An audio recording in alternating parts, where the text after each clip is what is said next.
Isang nakakahilakbot na araw sa inyong lahat. Sa episode na ito, ating babalikan ang di umano'y school ng kulto sa Poland.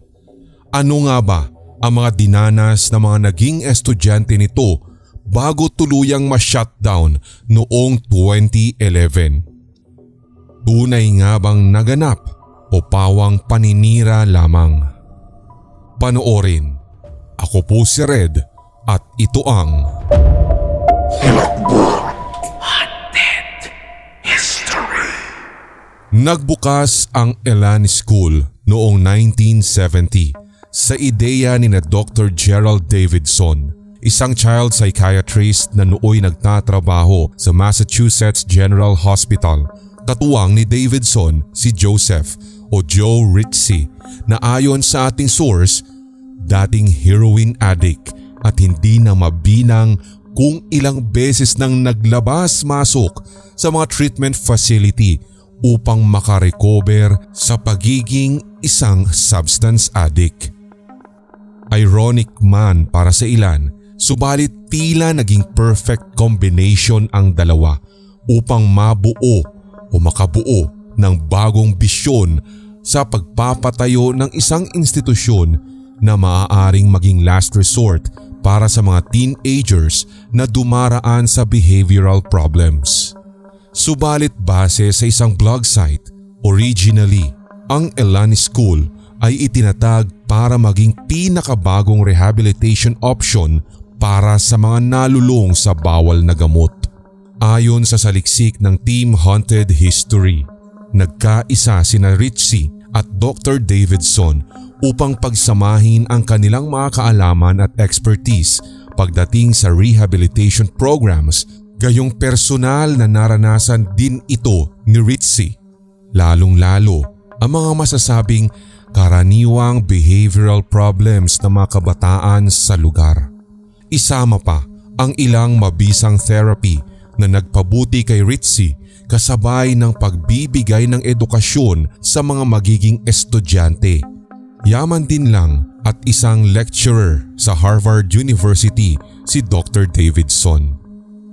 Base sa dictionary.com, hango sa wikang French ang salitang Elan na katumbas ng mga salitang momentum, energy, style at enthusiasm sa Ingles.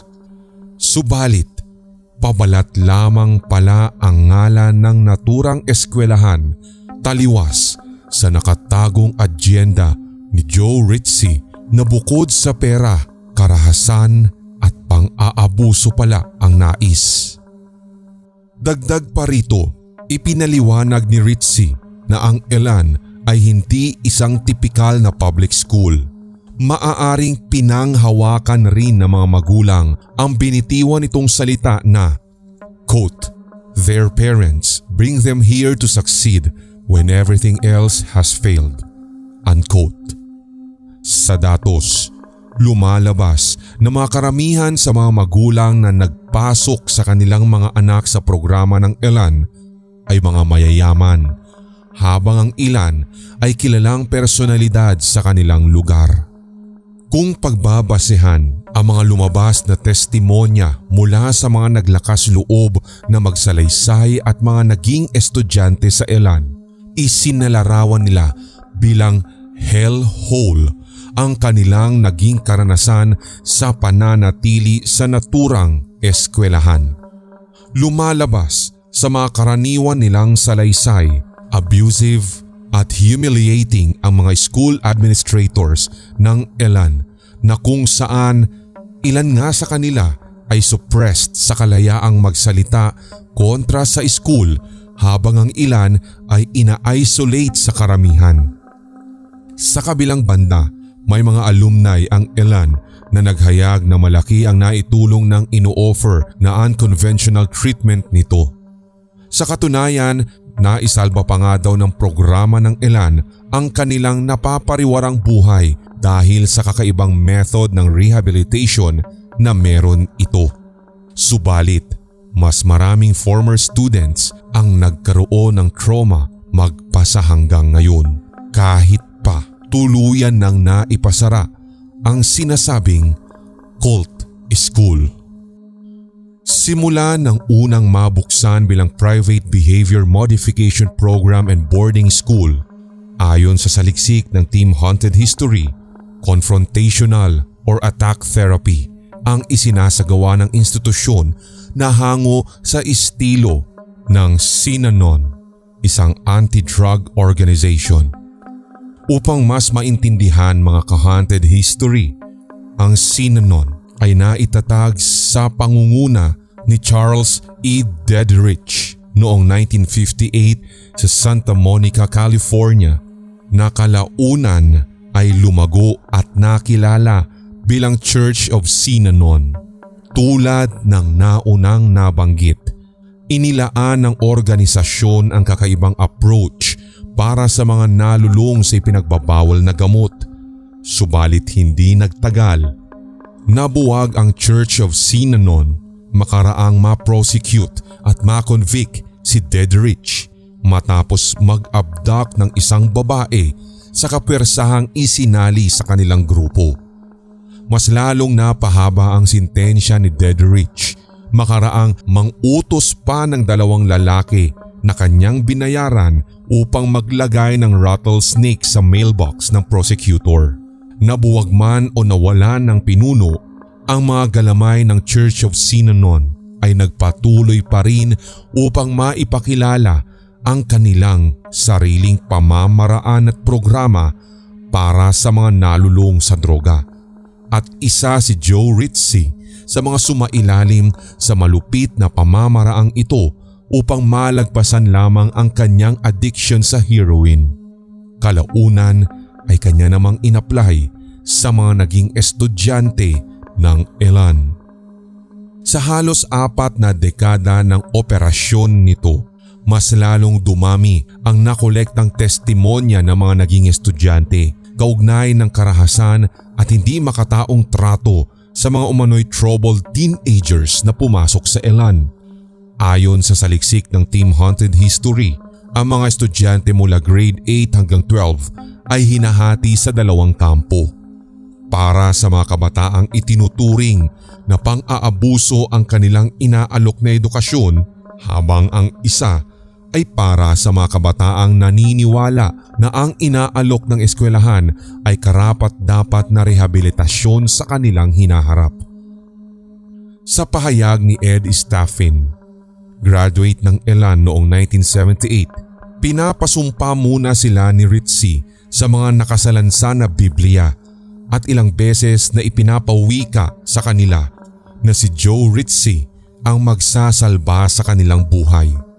Dagdag pa ni Staffin, may ilan namang kabatch nito ang nanunumpa na paniniwalaang si Joe Ritchie ay sugo ng demonyo.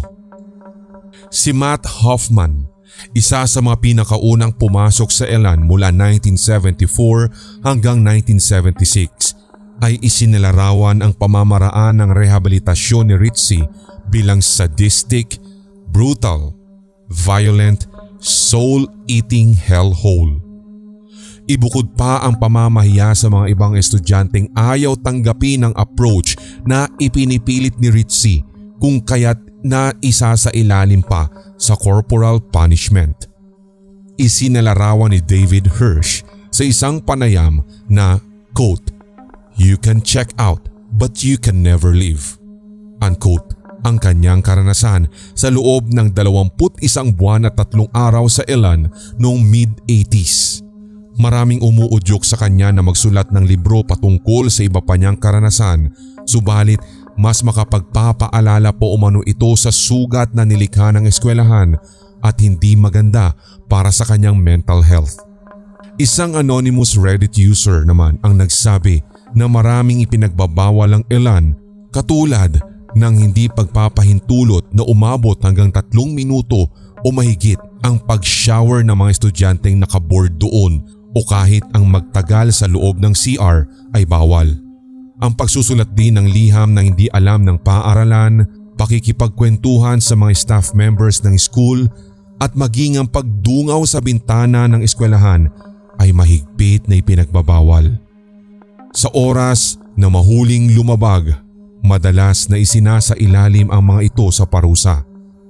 Kung tatanungin ano-ano ang parusa, ayon sa isang anonymous Reddit user na isa sa mga nakaranas nito, sinasabing uutusan ng eskwelahan na sigawan ng kanyang mga kaklase ang lumabag sa kautusan at tatagal ito ng halos 1 oras. Ang parusang ito ay tinatawag pa nga daw na general meeting. Bukod pa rito ang sapilitang pagpapasuot ng nakakahiyang costume at katawa-tawang signages habang ang ilan ay hahayaan namang magsuntukan sa lugar na kung tawagin naman ay The Ring. Base sa Dark Down East, ang pwersahang boxing match na ito ay kumitil na sa buhay ng isang estudyante noong 1982 at siya ay si Phil Williams Jr., 15 anyos. Subalit ang inihayag ng pamunuan ng Elan, brain aneurysm ang sanhi ng kamatayan ng binatilyo. Ngunit ika nga nila, walang lihim na hindi mabubunyag. Nakakalungkot, subalit 30 taon makaraan ng kamatayan ni Williams Jr., nalaman na ang makailang ulit na panggugulpi na kanyang natamo sa ulo ang sanhi ng pananakit nito, and the worst, wala daw tumulong sa binatilyo hanggang sa ito ay namatay. Ayon sa ilang naging estudyante ng Elan na nagsama-sama sa Reddit upang buksan ang usapan kaugnay ng kanilang mga hindi malilimutang malulupit na karanasan sa loob, lumabas na nakarating sa mga school administrators ang mga reklamo na ito, subalit hindi sumasagot ang mga ito patungkol sa mga reklamo. Bagkus sinabi ng school lawyer na, quote, "People who fought in wars have nightmares too. Some wars are worth fighting." Unquote. At dahil rito, patuloy pa rin ang ilan sa mga magulang sa pagpapaaral ng kanilang mga anak sa Elan sa kabila ng mga kumakapal na aligasyon sa institusyong ito. Taong 2002, nang isa lang sa paglilitis ang isang dating estudyante ng Elan, si Michael C. Skakel, na naging suspect sa pagpaslang kanyang kapitbahay na si Martha Moxley noong 1975. Parehong 15 anyos ng panahong iyon at ilang taon bago ipasok si Skakel sa Elan School. Base sa kanyang testimonya, may malaking impluensya ang Elan kung bakit napilitan siyang aminin ang pagpaslang kay Moxley.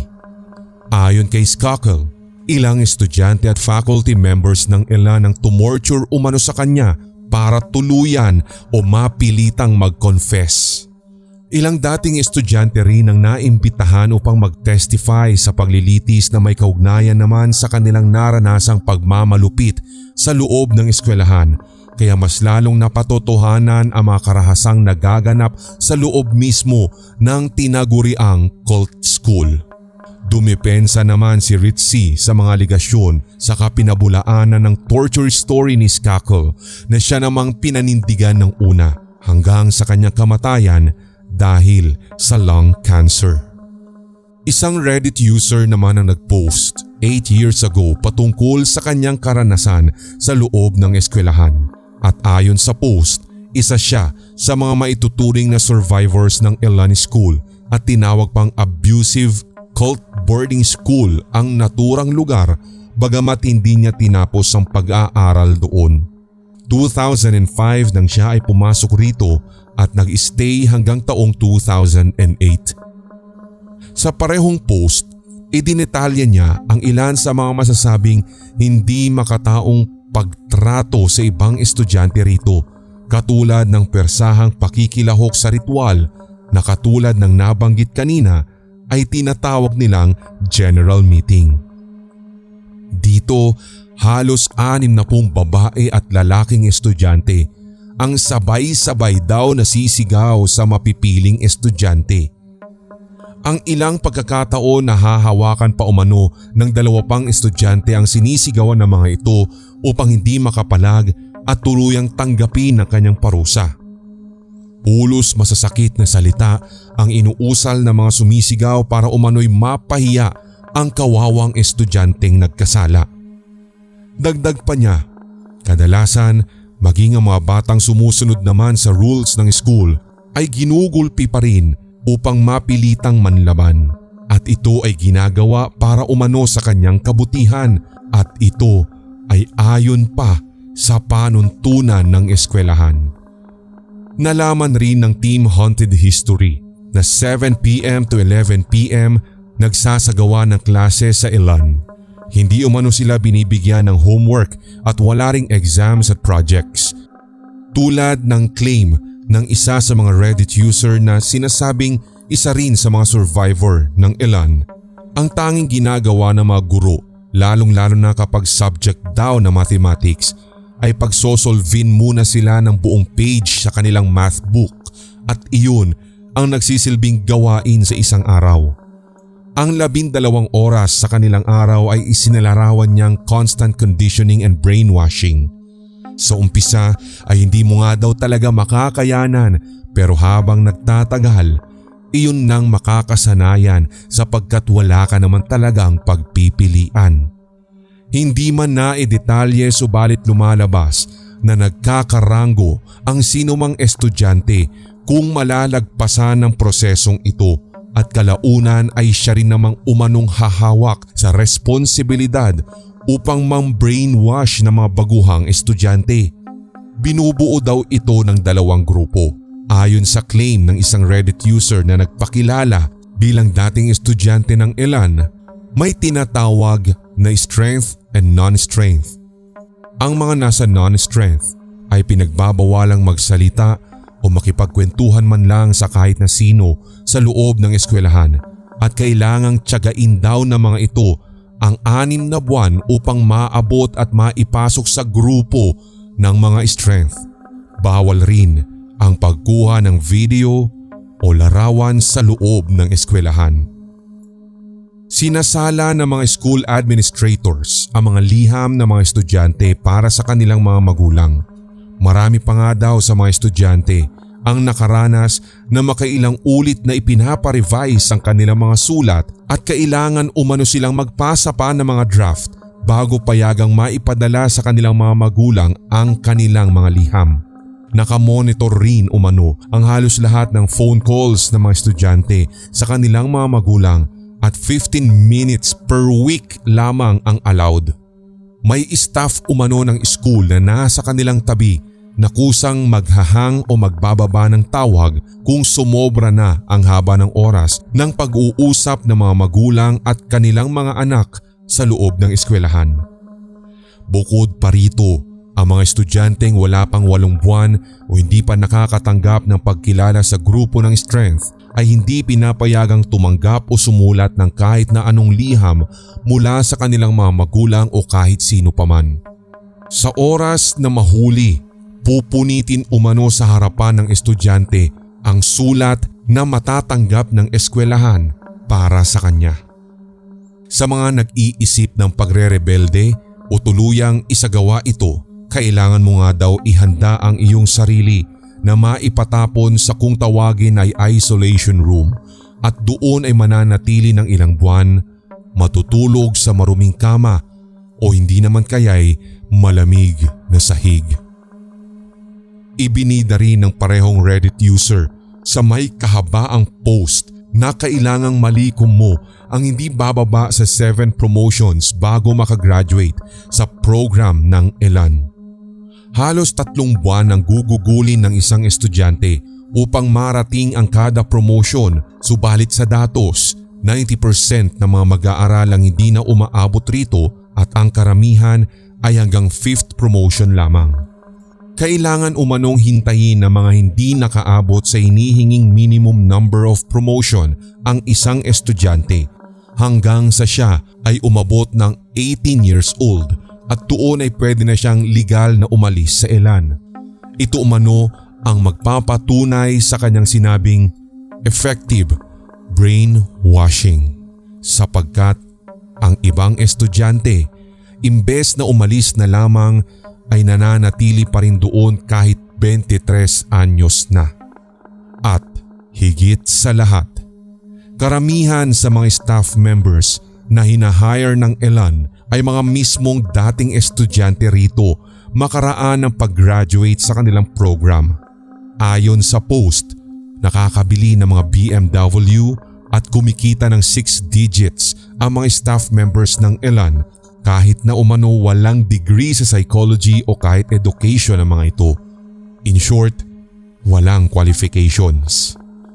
Ayon sa Reddit user na si Deleted, magulo at hindi mauunawaan ang ideolohiyang binibrainwash sa kanila ng Elan, subalit inuukit sa bawat estudyante na ang ginagawa ng eskwelahan ay mga paraan upang maisalba sila sa tiyak na kapahamakan. Dagdag pa niya, 90% ng kanilang araw ay nasasayang sa loob ng maliit at siksikang dining room at tanging hindi pinapayagang umalis ng lugar ay ang mga estudyanteng nasa lower positions pa lamang. Dagdag pa niya, bawal rin silang bumalik ng dorm hanggang sa mag-open ng klase hanggang pasado alas 12 ng hating gabi. Sa tanong kung paano tuluyang naipasara ang Elan School, pasalamat daw sa isang anonymous Reddit user na nagpakilala lamang sa ngalang Guess My Hero. Makaraan ang kanyang expose tungkol sa mga nagaganap sa loob ng eskwelahan, naghatid ito sa low enrollment ng paaralan. Siya rin ang naglunsad ng online campaign kontra sa Elan. Pinunto niya na ang mga parusa rito nang siya ay nananatili noong taong 1998 ay hindi daw talaga makatarungan, lalo sa mga karamihan ng mga estudyante na may maliit lamang na pagkakasala. Sa post, idiniin ng naturang Reddit user na, quote, "I believe that the internet is our number one tool for exposing these horrid blind spots for what they are." Unquote. Taong 2011 nang maisara ang Elan School, subalit nananatili pa ring sariwa sa karamihan ng mga former students nito ang mga naganap sa loob ng eskwelahan na tiyak na magpapaawang sa iyong bibig. Ayon pa nga kay Sarah Levesque, estudyante ng Elan noong 1990, quote, "Elan saved my life, but I feel haunted by it." Unquote. Haunted History. At inyong natunghayan ang pagbabalik tanaw sa natatanging kwento at tunay na karanasan ng di umano'y school ng kulto sa Poland. Ang mga dinanas ba ng mga naging estudyante nito bago mag-shutdown noong 2011 ay totoo o hindi? Kung nagustuhan mo ang ganitong tema at episode, iwanan kami ng komento, karagdagang detalye na hindi namin na-mention o mas lalo na mga topic suggestions at ilapag ang lahat ng ito sa comment section. Huwag din kakalimutang pindutin ang subscribe button at notification bell para sa mga susunod pang Hilakbot Haunted History. Ako po si Red, ang boses sa Hilakbot Pinoy Horror Stories, Sindak Short Stories, Red Diaries Tagalog Love Stories at Pulang Likido Animated Horror Stories. Hanggang sa muli.